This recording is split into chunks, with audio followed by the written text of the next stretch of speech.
हाँ फ्रेंड्स, इस फाइल के अंदर अपन आर्टिकल नंबर 77 और 78 डिटेल के अंदर देख लेते हैं। तो देखो, आर्टिकल नंबर 77 का माइक्रो मैंने आपको पहले ही बताया था, कार्य संचालन, conduct of business of government of India. इसमें तीन सब आर्टिकल 77(1), 77(2), 77(3). 77(1) 77 क्या कहता है, समस्त कार्यपालिका कार्रवाई जो है वो राष्ट्रपति के नाम पे की जाती है, केंद्र सरकार की। समस्त कार्यपालिका कार्रवाई जो है वो राष्ट्रपति के नाम पे की जाती है। और किन के माध्यम से की जाती है, ऐसे नियमों के द्वारा जो राष्ट्रपति द्वारा अधिप्रमाणित होते हैं। इनके मैं अनेक एग्जाम्पल आपको अपने पिछली फाइलों में बता चुका हूँ। फिर तीसरा क्या है कि राष्ट्रपति जो नियम बनाता है, भारत सरकार के मतलब राष्ट्रपति नियम बना सकता है भारत सरकार का कार्य सुविधा पूर्वक वह मंत्रियों में के या मंत्रियों के कार्यों के मंत्रियों के मध्य कार्यों के आवंटन संबंधित नियम जो है वो राष्ट्रपति बना सकता है। कि कहने का मतलब राष्ट्रपति ऐसे नियम बना सकता है जिससे केंद्र सरकार का कार्य सुविधा पूर्वक चलता रहे। साथ ही साथ वो ऐसे नियम भी बना सकता है कि मंत्रियों के जिन नियमों के तहत मंत्रियों के मध्य कार्यों का आवंटन किया जा सके। ठीक है, ये आर्टिकल नंबर 77 का माइक्रो है। समझ गए? अब जो इसमें अपन को डिटेल में जो समझने वाली बात है, जिसके क्वेश्चन प्रीलिम्स में काफी आते हैं। समझ लो, ये एक एक आर्टिकल डिटेल में इसीलिए लिया हुआ क्योंकि अब आप जैसे पैटर्न उठा के देख लो एग्जाम का, चाहे यूपीएससी हो चाहे आरपीएससी हो, ये जो आर्टिकल है 75, 76, 77, 78, मतलब 76 तो हटा दो बीच में से, इन मतलब 74, 75, मतलब 74, 75 और फिर 77, 78, इतने डीप क्वेश्चन आ रहे हैं कि जब तक आपको बिल्कुल इसकी बारीक नॉलेज नहीं होगी इन चारों आर्टिकल्स की, तब तक कुछ नहीं होगा। स्टूडेंट क्या करता है, डायरेक्ट नीति देश तक पढ़े और सीधे संसद कार्यपालिका हटाओ, राष्ट्रपति से याद कर ले, बस खत्म। नो, समझ गए? तो ये चारों आर्टिकलों का अपन को बेसिक बहुत बहुत अच्छे से ध्यान होना चाहिए। चारों कौन कौन से, 74, 75 और फिर 77 और 78। इसीलिए एक एक आर्टिकल पे उन्होंने एवरेज 1.5 घंटे का वीडियो बनाया जा रहा है। समझे? तो मैं बता रहा था 77 के अंदर जो सबसे इंपॉर्टेंट पार्ट है, जो हमको समझना है, वो ये है सब आर्टिकल 3। ये भारत सरकार की सुविधा सुविधा के लिए बनाए गए नियम और मंत्रियों के मध्य कार्य आवंटन के लिए जो बनाए गए नियम। ओके, तो अब अपन आते हैं अपनी मेन फाइल के अंदर। ये लो, ठीक है, ये तो इसमें आर्टिकल 77 अपन डिटेल में देखते हैं। आर्टिकल 77 के डिटेल से रिलेटेड जो मैटर है वो थोड़ा इंग्लिश के अंदर है, मैं आपको हिंदी में समझा दूंगा, ऐसा कोई एलर्जी वाली बात नहीं है, बिल्कुल इजी इजी चीज है। आर्टिकल नंबर 77, तो 77 में ये बेसिकली अपन यहाँ पे डिटेल में पढ़ रहे हैं 77(3). अब देखो, इसमें सबसे पहला जैसे मैंने बताया था कि भाई भारत सरकार की सुविधा के लिए नियम बना सकता है राष्ट्रपति, और मंत्रियों के मध्य कार्यों का आवंटन के संबंध में नियम बना सकता है राष्ट्रपति। कहने का मतलब 77(3) के तहत राष्ट्रपति दो प्रकार के नियम बना सकता है। कैसे? एक तो कि केंद्र सरकार का कार्य कैसे चले, सुविधा पूर्वक चले।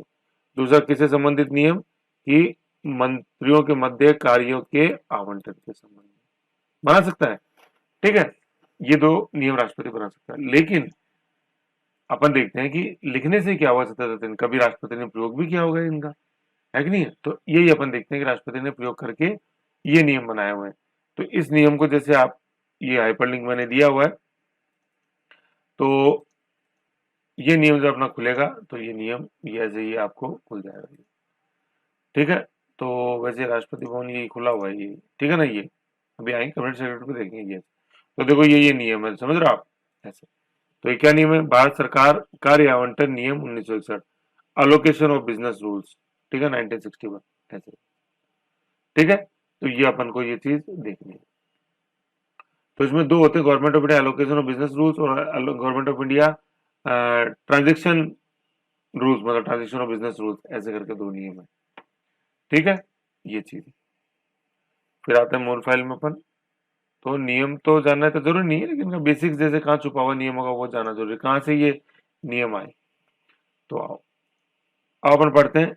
इन नियमों के तहत जैसे जो है ना, इसमें सबसे इंपॉर्टेंट चीज है कैबिनेट सेक्रेटेरिएट, मंत्रिमंडलीय सचिवालय। भाई कैबिनेट को अपन क्या बोलते हैं, मंत्रिमंडल, मंत्रिमंडल कैबिनेट, और काउंसिल ऑफ मिनिस्टर मंत्रिपरिषद। तो कैबिनेट हो गया मंत्रिमंडल और कैबिनेट हो गया मंत्रिमंडलीय सचिवालय, कैबिनेट सेक्रेटरी। अब मैं ये इसलिए अपन इसको डिटेल में लिया क्योंकि प्री में तो आए रहे क्वेश्चन, साथ में अपने जो मेंस का जो सिलेबस लिखा हुआ उसमें बहुत इंपॉर्टेंट टॉपिक है ये, पब्लिक एड के अंदर, पब्लिक एड का जो पार्ट है उसके अंदर। ओके, तो अपन देखते हैं कैबिनेट सेक्रेटरीट, मंत्रिमंडलीय सचिवालय क्या है। In the government of India allocation of business rules 1961, the cabinet secretariat finds place in first schedule of the rules. तो ये जो एलोकेशन ऑफ बिजनेस रूल्स अपन ने देखे, इनका जब आप पहला शेड्यूल देखोगे तो उसमें कैबिनेट सेक्रेटेरिएट के बारे में वर्णन। तो अब थोड़ी सी बात आप यहाँ समझो कि कैबिनेट सेक्रेटरी वाला जो ये ऑफिस है, मंत्रिमंडलीय सचिवालय, क्या संविधान में वर्णित है क्या?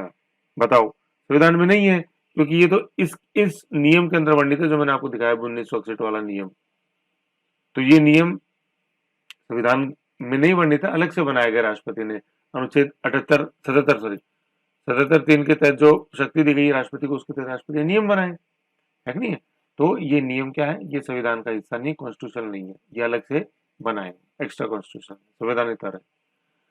ठीक है, तो ये हो गए, ये तो पहली चीज होगी। देखो आप कौन से कॉन्सेप्ट छुपे हुए हैं, इसीलिए पढ़ रहे हैं इनको अपन।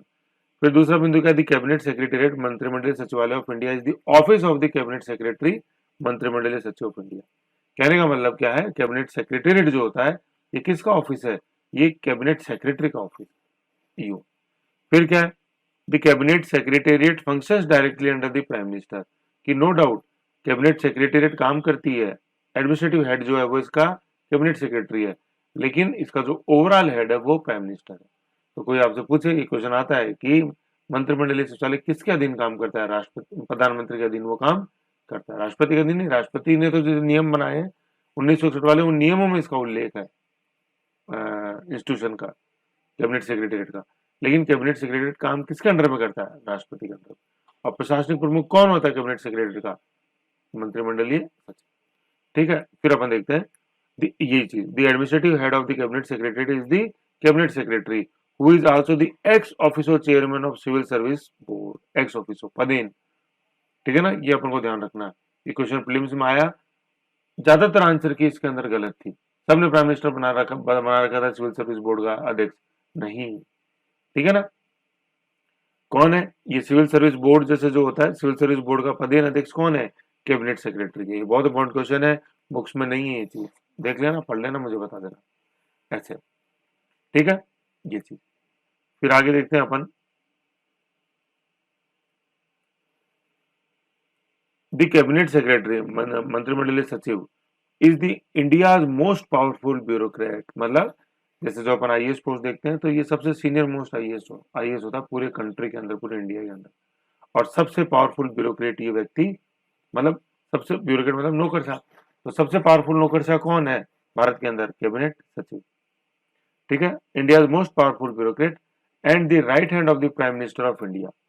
ठीक है ना, प्राइम मिनिस्टर का इसको अपन क्या बोलते हैं? राइट हैंड, दाया हाथ। ठीक है ना, राइट हैंड, जिसे ज्यादातर काम प्रधानमंत्री करता है।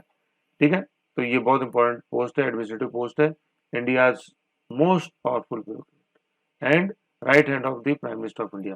प्रेजेंट में इस समय कौन है? ये राजीव गौबा है, गौबा बोल दो चाहे गाबा बोल दो, ये राजीव गौबा, 30 अगस्त 2019 से। तो इसी के लिए मैंने ये देखो आपको ये खोला हुआ था, इसमें आपको दिखा देता हूँ, इतना इंपॉर्टेंट व्यक्ति है इंडिया मोस्ट पावरफुल ब्यूरोक्रेट, उसकी अपन को ये देखो, ये 30 अगस्त 2019 है ना। और फेस कट में आपको दिखा देता हूँ, ये तो कैबिनेट सेक्रेटरी है अपना नोटबुक में, ये राजीव गौबा, समझ गए? राजीव गौबा आईएएस, कौन? Cabinet secretary, India top most powerful bureaucrat, Jharkhand cadre के आईएएस हैं। ठीक है, ऐसे। ओके ओके, ये चीज हो गई है ना, यहाँ तक तो अपन नहीं राजू बाबू। अब देखो क्या है, the cabinet secretary is the top most executive official, देख लिया अपन यही चीज है, and senior most civil servant, यही चीज है। ठीक है ना, ranking 11th on the Indian precedence of order, ये अपन पढ़ेंगे वरीयता क्रम जैसे आएगा, उसमें 11th नंबर पे जो है वो व्यक्ति कौन है? Cabinet secretary. ठीक, फिर क्या, since 2010 cabinet secretary term length has been extended to a maximum 4 years, extended to a maximum 4 years, मतलब इसकी जो टर्म हो सकता है इसका मैक्सिमम, वो 4 साल का हो सकता है ऐसे।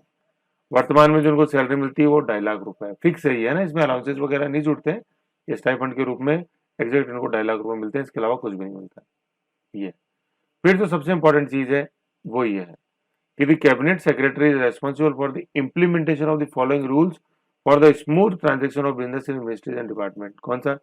Government of India transaction of business rules 1961, और government of India allocation of business rules 1961। तो ये दोनों में फर्क क्या है, ये तो ट्रांजेक्शन ऑफ बिजनेस है, एक अलोकेशन ऑफ बिजनेस रूल्स है, तो दोनों अलग अलग है। तो ये मैंने आपको जो अभी इमेज दिखाई थी, ये देखो, ये इसके अंदर ये जैसे जो है ये कौन से नियम है, अलोकेशन ऑफ बिजनेस रूल्स, कार्य आवंटन। ठीक है, तो किस कैसे मतलब सरकार के मध्य कार्यों का आवंटन होगा, ये सब चीजें इसके अंदर वर्णित है। तो मैं आपको एक झलक दिखा देता हूँ। मतलब ये तो क्या राष्ट्रपति भवन है, लेकिन राष्ट्रपति ने नियम बनाया है, इसलिए राष्ट्रपति भवन है। इसमें कैबिनेट सेक्रेटरीट का वर्णन है। तो देखो, government of India allocation of business rules के तहत देखो, ये सारे मंत्रालयों का गठन इसी के तहत हुआ हुआ है। जैसे देख रहे हो, ministry of agriculture and farmer welfare, जो अब नाम रखा गया कृषि एवं किसान कल्याण मंत्रालय, ऐसे। फिर ministry of chemical and fertilizer. तो मिनिस्ट्री के अंदर में कौन कौन से डिपार्टमेंट होंगे, ये तो एलोकेशन ऑफ बिजनेस है कि किसको क्या बिजनेस एलोकेट करना है, ऐसे। ठीक है, फिर अपन देखते हैं मिनिस्ट्री ऑफ केमिकल्स, इसके अंदर में ये डिपार्टमेंट आ गए। ठीक है, फिर ministry of commerce and industry, ये डिपार्टमेंट आ गया, ये अल्फाबेटिकली अरेंज है, सी फिर डी आ गया, रक्षा मंत्रालय, इसमें ये डिपार्टमेंट्स हैं, ऐसे। फिर ये डोनियर है, department for development of north east region, DONER, D से डेवलपमेंट, ओ से ऑफ, एन से नॉर्थ, और EAR से नॉर्थ ईस्टर्न रीजन, ऐसे पूर्व डोनियर बोलते हैं, DONEAR, नॉर्थ ईस्टर्न रीजन। ठीक है ना, ऐसे सारे ही हैं। फिर मिनिस्ट्री ऑफ फाइनेंस के अंडर में जैसे ये 5 हो गए, ऐसे समझ रहे हो, ऐसे ये 5। मिनिस्ट्री ऑफ फूड प्रोसेसिंग अलग है ये तो। ठीक, तो इस तरह से अपन ने जैसे देखा कि गवर्नमेंट ऑफ एलोकेशन बिजनेस जैसे जो है वो कैसे मंत्रालय के अंदर कौन कौन से विभाग होंगे, ये सारा इसका वर्णन है। ओके, ठीक, अब अपन आगे देखते हैं। तो ये चीज हो गई, ठीक, कि कैबिनेट सेक्रेटरी का मेन काम क्या होता है, ये कैबिनेट सेक्रेटरी का मेन काम ये इन दोनों नियमों को लागू करना। फिर क्या है, the business allocated to the cabinet secretary and the government of India allocation rules includes, ये तो है ही, इसके अलावा और क्या क्या बिजनेस है इसका, अलोकेशन ऑफ बिजनेस रूल्स के तहत कैबिनेट सेक्रेटरीट का और क्या क्या फंक्शंस है, कि secretary assistant to the cabinet and cabinet committee, कि ये कैबिनेट कमेटी जो होते हैं उनको जो भी चीजें चाहिए होती है कैबिनेट सचिवालय से वो अवेलेबल करवाता है, और रूल्स ऑफ बिजनेस को ये इम्प्लीमेंट करता है। ठीक है, तो ये हो गया कैबिनेट सेक्रेटरीट के बारे में। अब हम थोड़ा सा देखते हैं कि फंक्शंस ऑफ कैबिनेट सेक्रेटरीट, की कैबिनेट सेक्रेटरी क्या क्या फंक्शंस होते हैं। It assist in decision making by the government by ensuring inter minister coordination, अंतर मंत्रालय जो कोऑर्डिनेशन होता है उसके बीच में ये उस विभिन्न मंत्रालयों के बीच में तालमेल का काम करता है, ताकि भारत सरकार एक प्रभावी निर्णय ले सके। Ironing out differences among ministries and evolving consensus through the instrumentality of standing ad hoc committees of secretary. कहने का मतलब कि जो विभिन्न मंत्रालयों के बीच के अंदर जो कभी विरोधाभास उत्पन्न हो जाता है उसको ये दूर करता है, और सभी विभागों के बीच में एक आपसी सहमति, कॉन्सेंस का मतलब होता है आपसी सहमति बनाने में ये मदद करता है। The cabinet secretary ensures that the president of India, vice president, and ministers are kept informed of the major activities of all departments by means of monthly summary of their activities. मतलब ये मंत्रिमंडलीय सचिवालय ये सुनिश्चित करता है कि भारत राष्ट्रपति और उपराष्ट्रपति मंत्रालयों की विभिन्न गतिविधियों से समय समय पर अवगत रहें। इसके लिए ये मासिक प्रगति विवरण राष्ट्रपति और उपराष्ट्रपति को भेजता है। मासिक प्रगति विवरण किसका, प्रत्येक मंत्रालय का, क्या दिन जो भी विभाग है उन सभी का, ऐसी चीज। ठीक है, फिर क्या है, ये जो एक इंपॉर्टेंट काम और करता है वो क्या है, जैसे अभी कोविड काल के अंदर देखा, management of major crisis situation in the country and coordinating activities of various ministries in such situation. कि जब अपन जैसे देखते हैं क्राइसिस की सिचुएशन उपलब्ध अवेलेबल हो जाती है कंट्री के अंदर, जैसे अपन ने कोविड काल के दौरान देखा, तो ये बहुत ही इंपॉर्टेंट भूमिका निभाता। ओके, फिर देखते हैं कि the cabinet secretariat comprises of 3 wings, इसके अंदर 3 विंग होते हैं, सिविल, मिलिट्री एंड इंटेलिजेंस। ठीक है, तो सिविल का काम क्या होता है कि civil wing consider to be main wing and provides aid advice and assistance to union cabinet. ठीक है, जो यूनियन कैबिनेट होती है, अपन ने जैसे कैबिनेट मिनिस्टर अपन ने पढ़े थे, ठीक है, 4 तरह के मिनिस्टर में देखा, तो दूसरे में प्राइम मिनिस्टर फिर कैबिनेट, तो उनको ये एडवाइस करता है। मिलिट्री विंग क्या होती है कि मिलिट्री के माध्यम से तालमेल करते हैं और देश और जो है सरकार को अवगत कराते हैं मिलिट्री अफेयर्स के बारे में। और इंटेलिजेंस विंग जो है वो रिसर्च एंड एनालिसिस रो जो विंग है उसके साथ तालमेल करती है, और जो भी महत्वपूर्ण जानकारी होती है वो भारत सरकार को अवेलेबल करवाती है। ओके, ये चीज है। फिर अपन जैसे देखते हैं the following are the functions of cabinet secretary. मंत्रिमंडल जो सचिव होता है, ठीक है, मंत्रिमंडल सचिव, उसके क्या क्या प्रमुख कार्य होते हैं वो देखते हैं।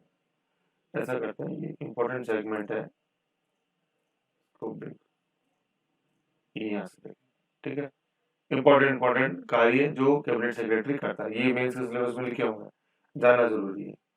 हेड्स दी कैबिनेट सेक्रेटरी, अपने देख लिया कि कैबिनेट सेक्रेटरीट का ये हेड होता है, cabinet secretary Rajiv Gauba is अपना।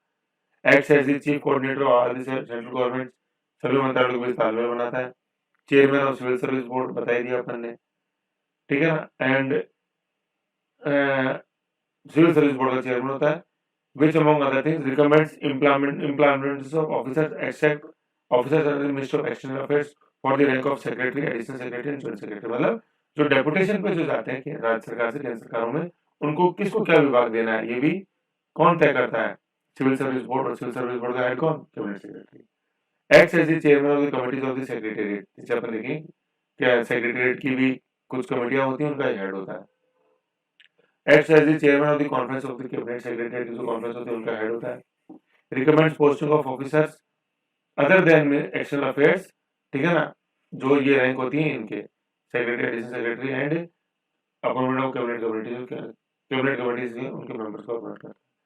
फिर क्या, act as chairman and chairman of the senior selection board which recommends posting of officers rank of joint secretary in union government to the appointment committee of cabinet. कहने का मतलब क्या है, ये सारे अपॉइंटमेंट से रिलेटेड ही तीनों चीजें। सेक्रेटरी, जॉइंट सेक्रेटरी से ऊपर के लेवल के जैसे जो अपॉइंटमेंट्स होते हैं, जैसे जॉइंट सेक्रेटरी, सबसे होता है जॉइंट सेक्रेटरी, उससे ऊपर एडिशनल सेक्रेटरी और उससे ऊपर सेक्रेटरी, ठीक है, विभाग के अंदर जैसे जो होता है। और फिर सभी सेक्रेटरी का जो हेड होता है वो कैबिनेट सेक्रेटरी के रूप में हेड, सेक्रेटरी सचिव बोलते हैं, जॉइंट सेक्रेटरी को मंत्रिमंडलीय सचिव बोलते हैं। तो ये चीज है, तो ये बड़ा इंपॉर्टेंट ये पद है, इस पद का अपन को ध्यान रखना है, और इंपॉर्टेंट चीज ये इसके अंदर निभाता है। ओके, फिर थोड़ा सा आगे चलते हैं इसके अंदर और देखते हैं कि और क्या फंक्शंस है अपने कैबिनेट सेक्रेटरी के। फिर नेक्स्ट अपन देखते हैं act as a senior adviser to the prime minister. तो जैसे अपन ने देखा कि भाई सबसे इंपॉर्टेंट ये टॉप मोस्ट सिविल ब्यूरोक्रेट है कैबिनेट सेक्रेटरी, और राइट हैंड के रूप में ये कार्य करता है प्रधानमंत्री के, तो इसलिए प्रधानमंत्री को ये समय समय पे एडवाइस भी देता है। फिर क्या, provides assistance to the council of ministers, council of ministers को ये असिस्टेंस देता है। Prepare the agenda of the cabinet, meeting का एजेंडा और मिनट्स जैसे जो होते हैं, मतलब जो कार्रवाई जो हुई मीटिंग्स में उसका वर्णन करता है। फिर provides an element of continuity and stability to the administration during crisis, कि जब क्राइसिस उत्पन्न हो जाता है, जैसे अपन ने देखा कि आया राम गया राम, एक प्रधानमंत्री आ रहा है लेकिन बहुमत नहीं है, दूसरा प्रधानमंत्री आया, तो ऐसे मामलों के अंदर ही सरकार को एक स्थायित्व देता है। ऐसे मतलब देश के अंदर स्थायित्व बना रहता है, और प्रशासन में किसी भी तरह का वैक्यूम नहीं आता है। अगर राजनीतिक एक निर्वात वैक्यूम पॉलिटिकल होता है, उसके कारण भी, मतलब पॉलिटिकल वैक्यूम होने के बाद भी एडमिनिस्ट्रेटिव वैक्यूम नहीं आने देता कौन, कैबिनेट सेक्रेटरी। ऐसे है ना, निर्वात वैक्यूम बोले निर्वात। फिर देखो अब थोड़ा सा अपन एक चीज इसके अंदर देखते हैं कि ये चालू कैसे हुआ, ये पद कैबिनेट सेक्रेटरी आया कैसे। तो इसमें देखो क्या है कि before the adoption of portfolio system, ये 1861 में आया था, विभागीय प्रणाली पर अपने मॉडर्न इंडिया में देखा था। विभागीय प्रणाली की शुरुआत से पहले all government business were dispose by the governor general council, governor general होता था और उसके एग्जीक्यूटिव काउंसिल होते थे, उसके द्वारा ये सारे निर्णय लिए जाते थे, ठीक है। फिर अपन देखते हैं कि 1861 में पोर्टफोलियो सिस्टम आया लॉर्ड कैनिंग के समय। पोर्टफोलियो सिस्टम का मतलब क्या होता था कि हर जो एग्जीक्यूटिव काउंसिल के जो सदस्य थे उनको एक एक मंत्रालय दे दिया गया अलग अलग, कि तुम ये मंत्रालय संभालोगे, तुम ये। तो इसको अपन बोलते हैं विभागीय प्रणाली या मंत्रिमंडलीय मंत्रालय प्रणाली, विभागीय प्रणाली, पोर्टफोलियो सिस्टम। कब आया, 1861। बहुत इंपॉर्टेंट है ये। भारत सरकार, भारत परिषद अधिनियम 1861, इंडियन काउंसिल एक्ट 1861 के द्वारा, लॉर्ड कैनिंग के द्वारा ये इंप्लीमेंट किया गया था पोर्टफोलियो सिस्टम, ठीक है, ठीक, ये लाया गया। तो अब अलग अलग जैसे विभाग बना दिए गए, मंत्रियों को दिए गए, तो इनके एक बढ़िया मतलब अलग अलग विभाग, मतलब नीचे तो हो गए ये अलग अलग विभाग है ना, अलग एग्जीक्यूटिव काउंसिल में हर व्यक्ति को अलग अलग विभाग दे दिए, सबसे वो ऊपर था गवर्नर जनरल। तो इन दोनों के बीच में एक ये कैबिनेट सेक्रेटरी या कैबिनेट सेक्रेटरी का बना, पहले तो इसको सेक्रेटरी बोलते थे, आजादी के बाद इसको कैबिनेट सेक्रेटरी बोला गया। तो ये कड़ी के रूप में काम करता था किसमें, गवर्नर जनरल के बीच में और जो एग्जीक्यूटिव काउंसिल के अंदर अन्य सदस्य होते थे। तो ये बीच के अंदर कड़ी के रूप में होता था कौन, सेक्रेटरी। ऐसे फिर ये आजादी के बाद बने कैबिनेट सेक्रेटरी।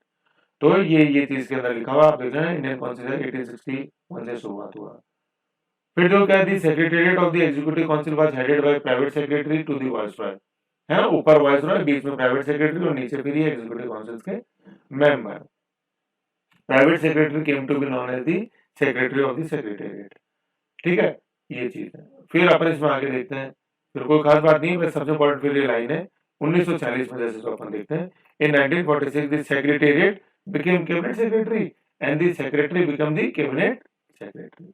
मतलब सेक्रेटेरिएट तो बन गया कैबिनेट सेक्रेटेरिएट और सेक्रेटरी बन गया कैबिनेट सेक्रेटरी 1940, आजादी से पहले। ये समझने वाली बात है, ठीक है ना, ऐसा नहीं करना हम लोग आजादी के बाद, ये सितंबर 1940 की बात, ऐसे समझ गए। तो government of India allocation business rules, allocation of business rules जो अपना देखा 1961, इसमें जो सबसे इंपॉर्टेंट करिए दैट इज मंत्रिमंडलीय सचिव कैबिनेट सेक्रेटरी। वो किसका हेड होता है, कैबिनेट सेक्रेटेरिएट का, मंत्रिमंडलीय सचिवालय का।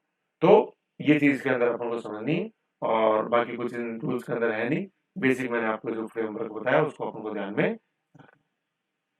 समझ गए, ये चीज के अंदर है। अब नेक्स्ट अपन देखते हैं आर्टिकल नंबर 78। ओके।